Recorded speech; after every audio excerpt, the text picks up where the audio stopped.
I love really smart people, and Jeff Wang is a really smart person. When you look at his tech background and his work experience and his academic background, it's really impressive. And he's also taken some of the hits for us because there's things to learn on the risk side of cryptocurrency, and that's not all we talk about. And let me tell you, when you're someone who owns cryptocurrency and you get hacked, it's not fun. So you're going to learn from his experience, not only personally, but also his professional experience and what he understands around this world of blockchain and cryptocurrency and how it works. So let's jump into this interview with Jeff Wang. Jeff, excited to have this conversation. Thanks for making the time. Yeah, thanks for having me. So let's get into your background a bit as far as how you got to be doing what you're doing today. What led you here? Yeah, it's a long story. I'll try to condense it. But I started as a technologist working for big companies like Cisco and Salesforce, moved on to a startup that does automation, worked for a couple of crypto companies as well called Tonkin. We actually raised $50 million last week. Congratulations. Thank you. And then cryptocurrency has been more of like a kind of hobby. Started as like an investment group talking about which cryptocurrencies to buy. Started with Bitcoin and Ethereum, then realized Ethereum was making huge waves. The first real life use case was like fundraising. So in 2017, we got really tactical. We formed a group. We labeled ourselves Rocket Fuel. And then soon we started becoming quite famous in the whole industry. We had our logos on different events and different projects. And then I started writing a newsletter, just kind of making sure I didn't have all my research go to waste. And I'm still writing the newsletter. People still want to hear what I say. But really, I'm just a random guy that just likes crypto. So since you're a technologist and you probably have the deeper understandings about crypto and maybe the mechanisms, how it works, maybe give us like the layperson's translation. What is cryptocurrency? Why should we be interested in it? And what do you think the future is going to be? So kind of go in that order. Yeah, in terms of the technology, it's really a shared source of record. And up until this point, there was really no such thing as a server that nobody owned or a database that nobody could control. Mm-hmm. And that's essentially what Bitcoin was. It was this large table or Excel sheet that has people, you can use keys that can receive money or receive records, and only you can send it out of that record. So what happens is a bunch of people are controlling all these servers, and people can interact with these servers that get printed across the whole network. So that's a little bit more technical, but to summarize, it's really a shared database that nobody really controls. And then the people that are supporting it are all getting rewarded for it. That's what we call mining. So are different coins have different functionality? Like, okay, so that does mining. There's no real utility outside of that, except that it's sort of like, people agree that it has some value, and that's, it creates demand for it, and they limit supply through the mining process, I'd guess. Are there other types? Like, is Ethereum kind of based on a different premise, or for example? Yeah, so Bitcoin, you could think of it as only the Excel sheet layer. It's only a ledger of who has what, and it gives the ability of people to send the funds. And really, the value is just determined by who thinks it has value, right? It's a buyer and seller's market, and crypto is extremely speculative. So there's not as many fundamentals as a company or a startup, right? Now, with Ethereum, they added a programmable layer, a logic layer on top. And the logic layer actually is completely Turing complete, meaning you could write a full-on computer application if you wanted to. But it's actually not very robust in terms of scale. Like I can't write Facebook on top of Ethereum without running into some problems with slow transfers and stuff. Mm-hmm. So what happened there is people thought about it. They said, okay, now I could write code on top of a blockchain. And the first use case that really caught on fire was creating other coins. So on top of Ethereum, you have your main protocol layer. That's the fee. Like you need Ethereum to make transactions. But then people started creating other coins on top. And then these coins represented other startups. And pretty soon, all of these other mini startups started popping out of nowhere saying, hey, buy our coins. In the future, we'll offer some sort of great service, whether it's music, whether it's like NFTs, whether it's like ticketing or real estate. Doesn't matter. In the future, we promise it's going to be some crazy, awesome service. So what happens was like a gold rush. Everybody was like, oh, I can just grab all these coins And then the moment they get listed onto an exchange, it pops up, right? So it became like a game, sort of like a VC game where you invest in a bunch of assets and hope one pops. But this was way more early stage, way more speculative, and things were just out of control multiple times in the last couple of years.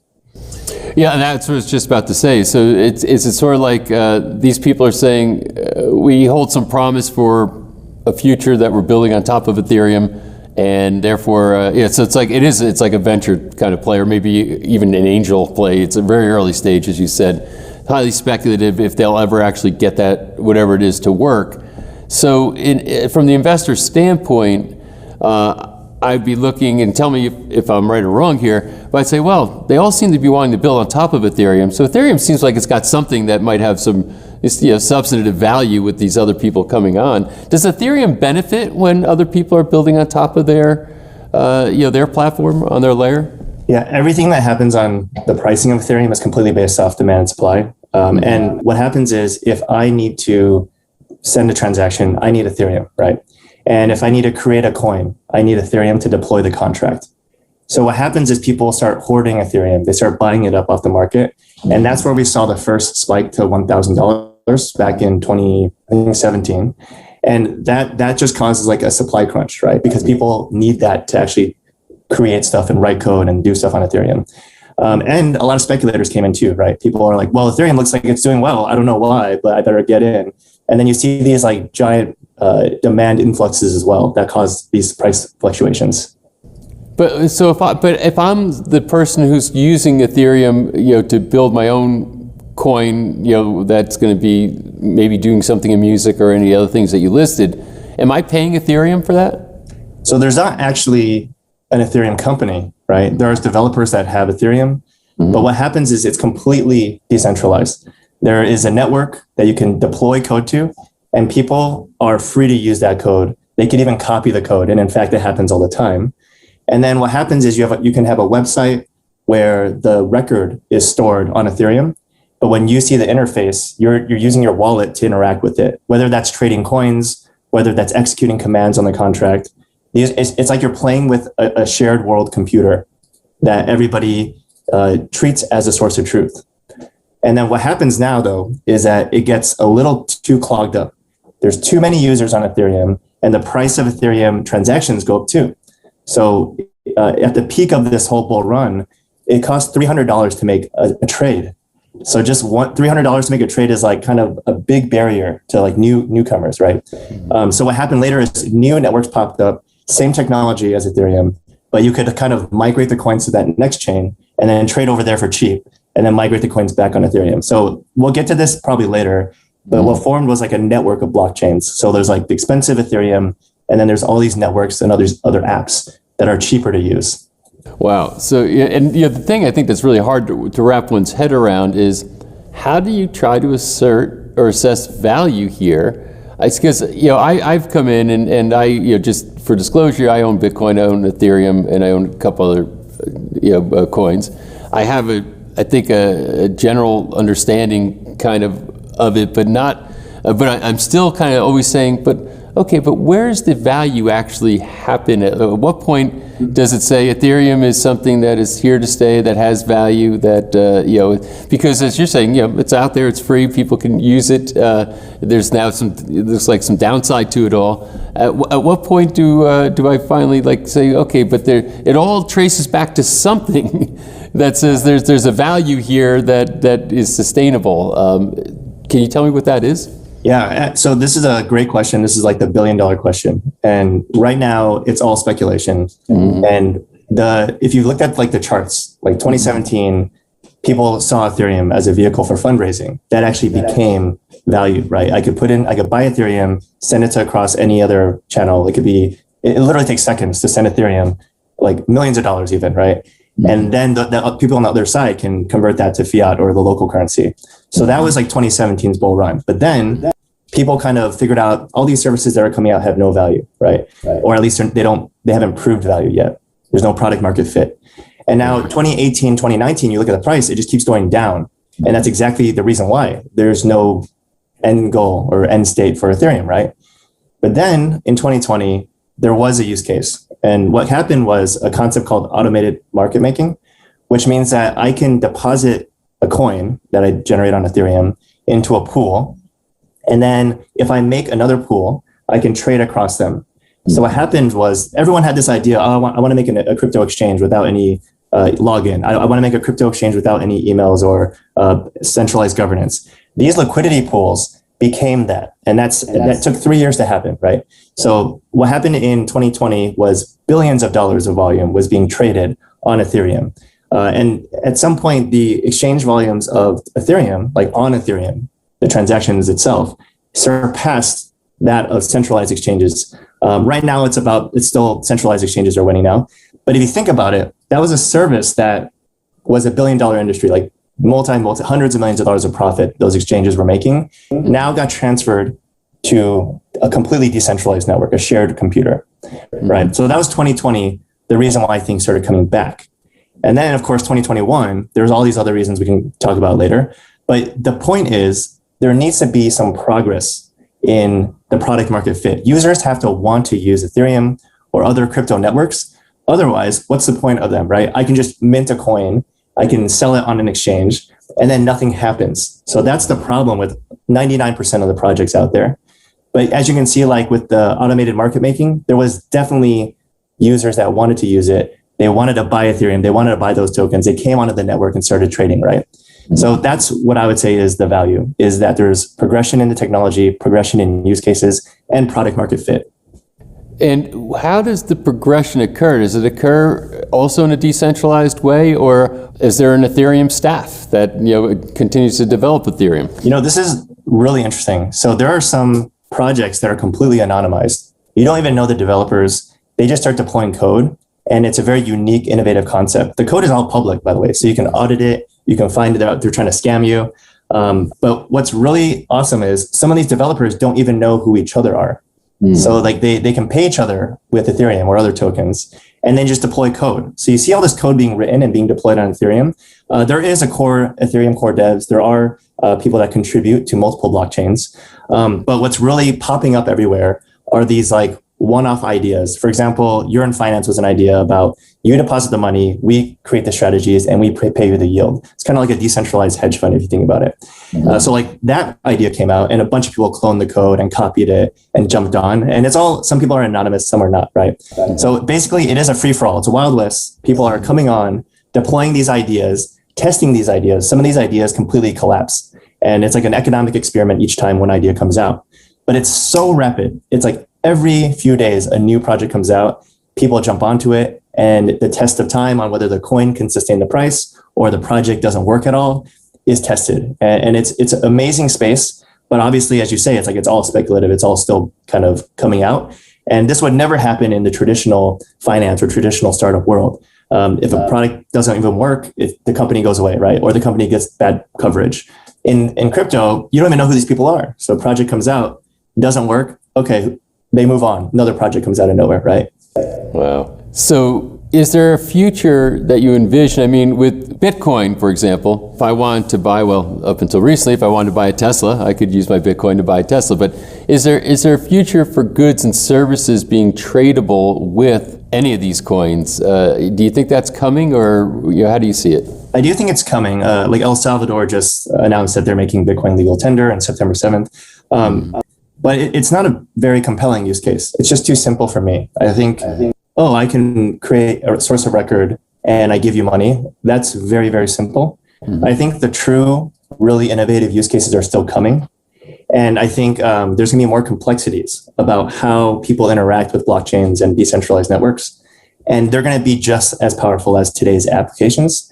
And what's going to happen is the need for banking or the need for a stock market or a need for mortgages or credit is eventually going to start dwindling because these networks are going to come up with these ideas and it's going to start replacing it. So I just told you that developers could pay each other anonymously, right? There's no bank there. There's no ID there. The people don't even know each other, right? And these things are happening all over the networks right now. Wow. So, and I guess when they're paying each other anonymously, they're still, I guess, referencing it to something like the dollar or some currency to say this is the value of what I'm paying you based on a fiat currency. So to me, it becomes fascinating to think about how, supposing this really starts to move, and some applications really start to make this something that is much less speculative and much more real. Is this a threat to government currencies in the future? Does this pose a problem for governments that they have to try to figure out what to do? It definitely does. If you look at what's happening in China right now, they're rolling out their own cryptocurrency. They've already piloted it for over a year. Mm-hmm. But what's happening is they need to make sure that the spotlight is not on other cryptocurrencies. So they've put a ban on Bitcoin mining. They've already, half of the servers that are powering Bitcoin have been completely shut off already. Wow. And then they've also shut down some crypto exchanges. They've told financial institutions to stop dealing with crypto. This is like a war on crypto. Like China is saying, listen, we have a cryptocurrency. Don't use these other ones. They're not legitimate. They're like pushing out all this press for the first time ever that they're really being aggressive about this. They've banned Bitcoin 4 times now, but this time it looks more serious. So when you say China rolls out their own cryptocurrency, but now suddenly this isn't a decentralized currency, right? I mean, this is something that they control. It's a government-controlled digital currency in essence, different than something like what Bitcoin would be. Is that accurate, or? It is different in that they will have the transparency. They know where the coins are going, where they originated from.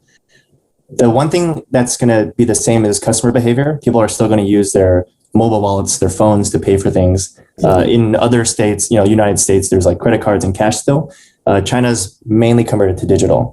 But what's interesting to me is, let's say you're traveling to China and you want to use some cash locally. What do you have to do? Maybe you have to create a wallet on the Chinese blockchain and then register your ID there. And then basically they have complete visibility as to what you're doing, right? So that part, I'm not exactly sure how it's going to work out without getting people mad. But otherwise, it's behaviorally, if that's a word, is going to be pretty similar. But China will have a little more control as to where the coins are going, what's the supply, and what was the path of how the transactions happen between different people. Well, I was about to say, one of the problems with government-issued currency is how manipulated it all is, and how it's sort of, you look here, in the United States, where they start to create stimulus programs, trillions of dollars of, basically, currency being, figuratively, not literally speaking, printed out of midair. And, they can just manipulate the currency, right? They can inflate it. They can do all kinds of things to it. And I think one of the things about crypto is that, that can't happen. It can't be, it's a more non-manipulatable currency. But with China's proposing with their own, I mean, could they do the same thing? They can just suddenly just issue more of it and, kind of manipulate the currency itself? That's still to be determined. I think what makes crypto really compelling is the rules are set, right? The rules are visible to everybody. The inflation is fixed, and then eventually it dwindles down, right, over time for Bitcoin, for example. When you have a government-controlled cryptocurrency, we don't really know what the rules are going to be.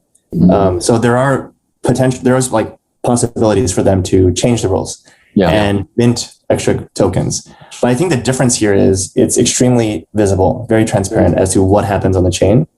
And that's not the case with any other world currency, right? Like you can say there's a balance sheet, there's some coins here, but you don't really know exactly what the total supply is. You don't know where it's sitting. But with a blockchain, you can, right? Everything is completely pseudo-anonymous on the blockchain. Got it. So in the case of China, is there cryptocurrency that they issued? Is that completely independent of their standard currency? I think it's going to be the same. It'll be a digital one. It's a digital one. Okay, so they're using even the same name then. Okay, interesting. Actually, I think the official name is like CBDC, which is Central Bank Digital Currency. But that's not a very intuitive way to say it. Definitely not. So in your own mind now, as you said earlier, crypto is very speculative. Do you feel that 99% of the coins that are out there are going to just be gone at some point in the not too distant future, and there's going to be a couple of winners? Do you feel like the real winners haven't been even developed or offered yet? How are you seeing it? I think that 99% will go away, but I think there's a place for multiple winners to happen. And the reason why I'm saying that is because I'm seeing a lot of cross-chain protocols now. So if, let's say Ethereum is currently the most compelling in terms of number of developers, number of applications deployed, but there are other projects right now that are able to interact with Ethereum and by itself have better infrastructure for those use cases. So for example, Ethereum is actually very slow. You can't do that, hundreds of thousands of transactions per second, but other blockchains you can. So what I'm thinking is going to happen is there's going to be like a source of record on Ethereum, but that will carry over to other chains and the other chains will serve a purpose. Maybe it is that fast-paced transaction. Maybe it is going to be like privatizing data. So like if there's personal data or you're transferring files or storage, that is going to be on another chain.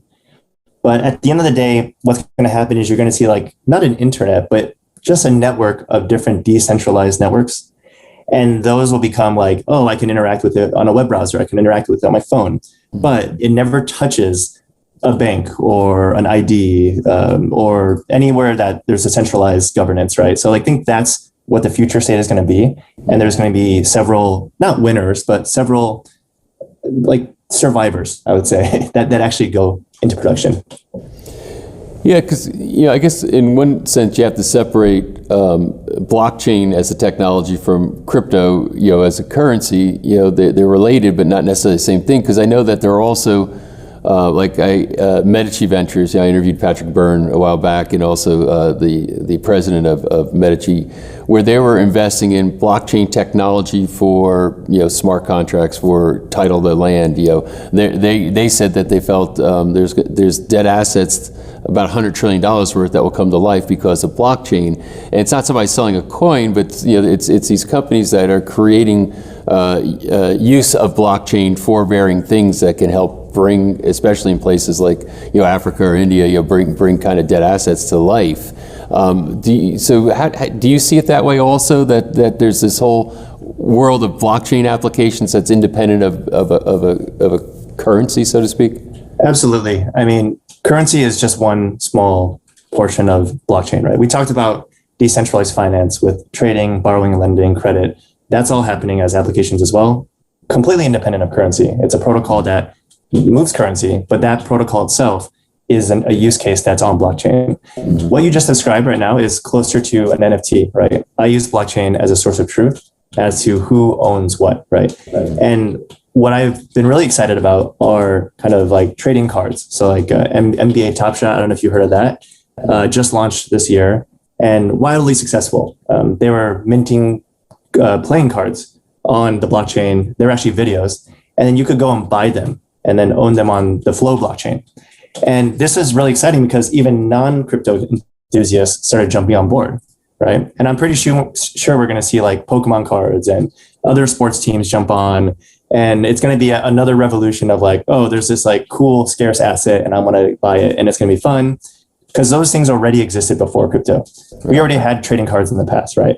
So that's another kind of use case. The NFT kind of stamping of ownership is definitely another non-crypto related use case. So are these related to like, are these digital cards or is this actual cards that you basically, that they have a token or something that represents the card and you can buy that so that you own that card? It's just it's a mechanism for trading these commodities. Is that how it works? I've seen both happen. So I've seen physical assets get stamped on the blockchain. I'm not as excited about that, by the way. I think the digital like asset on the blockchain itself, and then being able to trade that in a decentralized way, like offline, I can just sell you this trading card, right? Okay. And nobody has to know about it. That's kind of where I see things are going. And like the video digital trading card, that is sitting, like the stamp is sitting on the blockchain, but it's connected to a database that has like the videos, right? So there are like ways to connect kind of blockchain ownership into real life assets or digital assets. But the key component there is that you for sure have access to own that card and you have access to trade that card without the need of any central middleman. Wow. So will this also carry forward? Let's say I own a Van Gogh or some multi-million-dollar painting, and I decide, I think I'll create a coin, that's backed by this asset, and then people can own a piece of a Van Gogh if they want. And if the value of the painting goes up, then the value of their investment goes up. Is that kind of a scenario, something that might unfold also? It's already happening. People are already selling tweets on Twitter, and then people are selling YouTube videos. People are selling some physical assets, not as much because it's harder to like figure out where to store it. Right. But that stamp of approval is like means you own it and you can sell that to somebody else. But again, it's not as compelling to me because I struggle to see the utility on some of the ownership of these assets. It's kind of like just making up ownership of some random thing and then jumping on board to make money on it. So I think the use case is there, but at some point it's a little overused. Yeah, well, because I guess what I'm saying is that it's almost like it creates a public market where before, one didn't exist. In other words, if I wanted to buy a Van Gogh, I had to go to a Christie's auction, and have enough money to purchase the whole thing. Whereas, boy, if I could, own a thousandth of one, and there multiple people do, it kind of allows, I guess, more public participation of, assets like the Empire State Building or a painting or something like that. That I kind of thought about that, so that would be kind of an interesting way for people for an owner to sell their asset to the public. But I'll take it one step further because in your use case, there's not much else utility other than ownership percentage. Mm-hmm. So when you think about distributions of revenue or royalties, that's where I think it's more compelling. So let's say you own a song and then you own 50% of the song and 50% goes to the artist. I don't know. And then when anybody pays royalties to that song, it gets splits to both of you. And you could do that all on chain. Realty.co is doing this with housing. So they collect rental revenue, and then you can buy a token on the Ethereum blockchain, and whatever percentage of the total tokens you own there, you get the distribution through that coin. And it doesn't matter who you are, as long as it's sitting on your wallet, you'll get that money coming to you. So I think that's that's like the next step of what you just described. It's like percent ownership, it's transferable, but I'm also collecting revenue or distributions through that ownership. And it's all decentralized. I don't have to know who's holding the token. I just know they own it. So I'm going to send them money, right? I actually love that. But now I'm the government and I say, wait a minute, how do I tax that? Like they're cracking down on fiat gateways. So ways to get from USD into Ethereum or Bitcoin, any gateway they're trying to crack down on. And also, they're cracking down on wallets too. Wallets are just, by the way, a 46-digit random text, and then that can be converted to a public key, and that's your wallet. So anybody can create a wallet out of thin air, right? But government's looking for who owns this like key. Who is the person that owns this, right? They have no idea. It's just sitting on the blockchain. Everyone could see it. But that's something that they're probably going to try to go after as well. Speaking of wallets, thanks for bringing those up. I wish I could be a fly in the wall what's going on inside of like some government conversations around what they're going to do with this stuff. Let's say that I have an account on a exchange, Coinbase, Kraken, what have you. Is it your recommendation or the standard recommendation that people should, buy whatever, they're going to offer this exchange, but they should be storing it on a wallet that's not on the exchange? Or do you think this exchanges are safe enough now just to, leave your stuff there? So almost every exchange has gotten hacked. I don't think Coinbase has gotten hacked, but most of the major ones have gotten hacked. Mm-hmm. Some of them, they were able to recover the funds and not lose it for the customer. But I think that's the only reason in terms of if you're just a casual investor, because if you're not going to use the coins, you don't really need it on a wallet other than trying to protect your own assets. Right. The moment you take it off the exchange into your wallet, it is yours. Nobody can take it away from you, right? Unless they have your keys. But when we talk about like the Ethereum network and other decentralized apps, decentralized finance, you can use your wallet that has that Ethereum to interact with all these different apps. And you can't do that with Coinbase. Like once it's on the Coinbase exchange, it's there. It's not actively participating in anything. Wow. Yeah. So then, because of course we've heard the horror stories from, I think they're more years ago that, when these things got hacked, now people lost, a lot of their, whatever they were holding, like Bitcoin.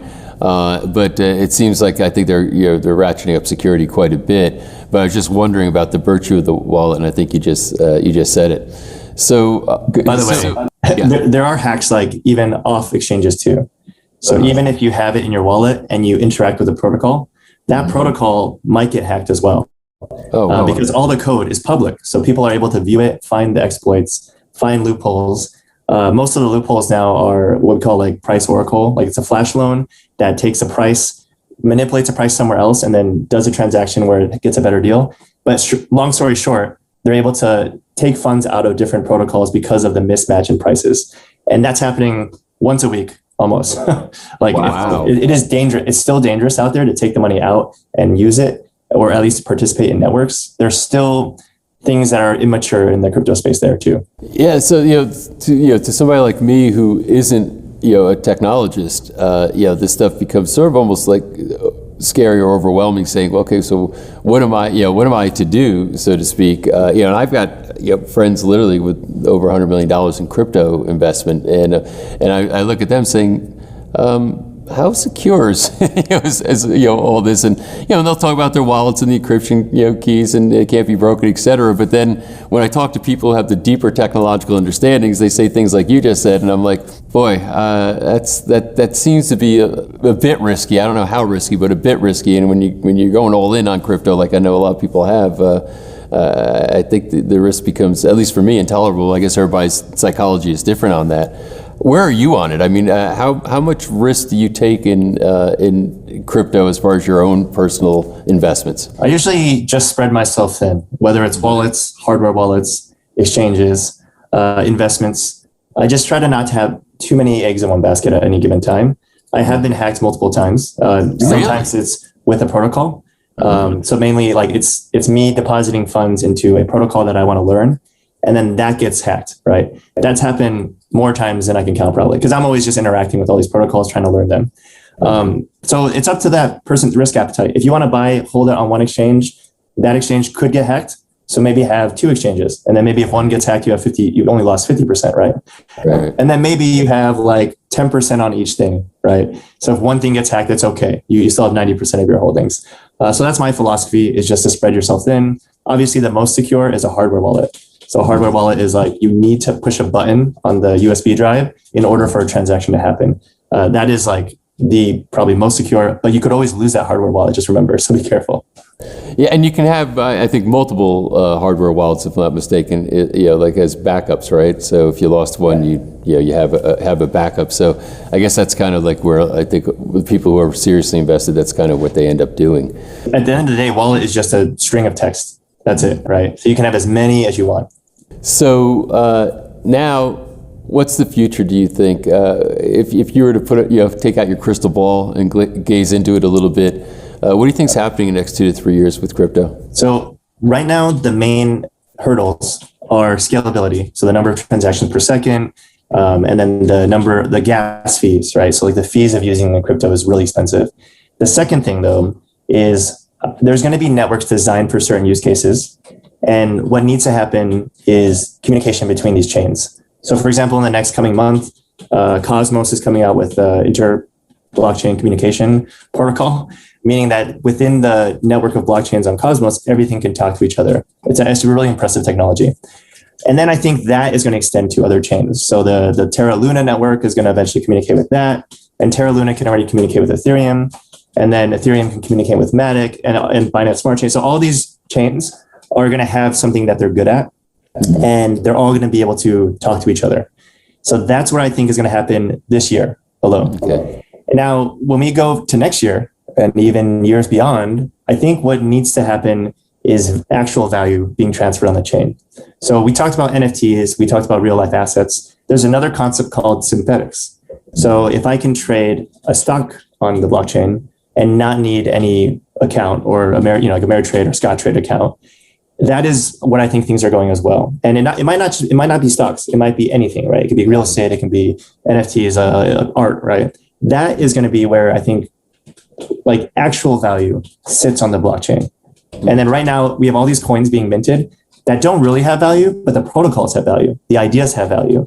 And that's really not enough, right? You actually need something that is being transacted that has value. So I think that's where we're going, is we're going to solve the scalability, then we solve the communication, then we actually get real value onto the blockchain, and then you have a shared computer across the world that anybody can use.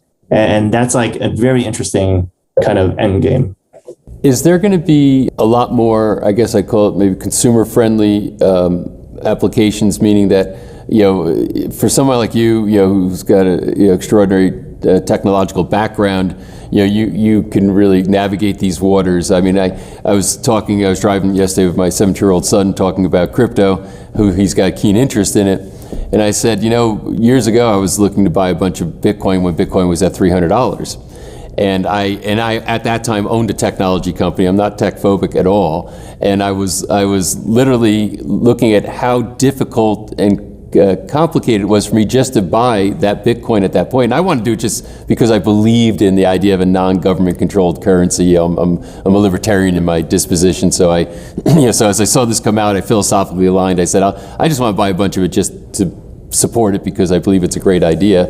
But then when I tried, and at that point especially, it seemed kind of cumbersome, complicated. I said, I can't see how anybody typically is going to be able to enter this arena. Of course, famous last words, I should have done it in hindsight, but that's hindsight. But now, I guess moving into the future, is it going to be something where virtually anybody can kind of enter this game, who's got a smartphone and kind of has basic working knowledge as compared to kind of where we are today in it?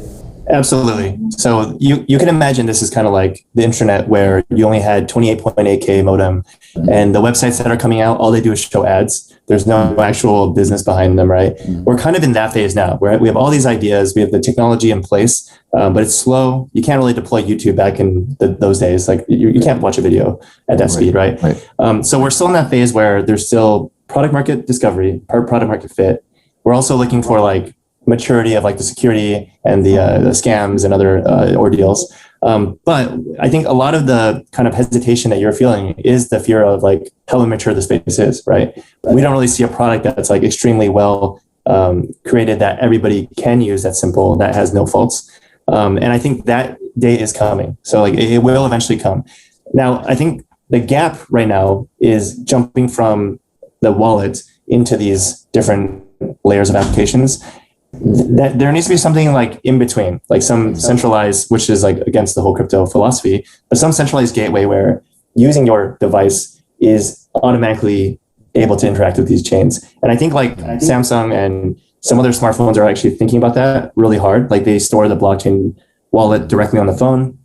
And then when you open an app, then it automatically uses that on your phone. So I think that it's getting there. It's like step by step, the pieces will be in place where you're not even thinking about it, but you're interacting with like this world computer that everyone's using. Wow. Well, I have to say, Jeff, this has been extraordinarily informative and stimulating. I mean, you're very impressive with your depth of knowledge around so many of these issues and your ability to explain it. And I certainly learned a lot. So I really appreciate you taking the time to explain all this to us. Yeah, thanks, man. Anytime. Well, that completes my interview with Jeff Wang. I hope you really learned a lot from his personal and professional experience. It was great to share this with you.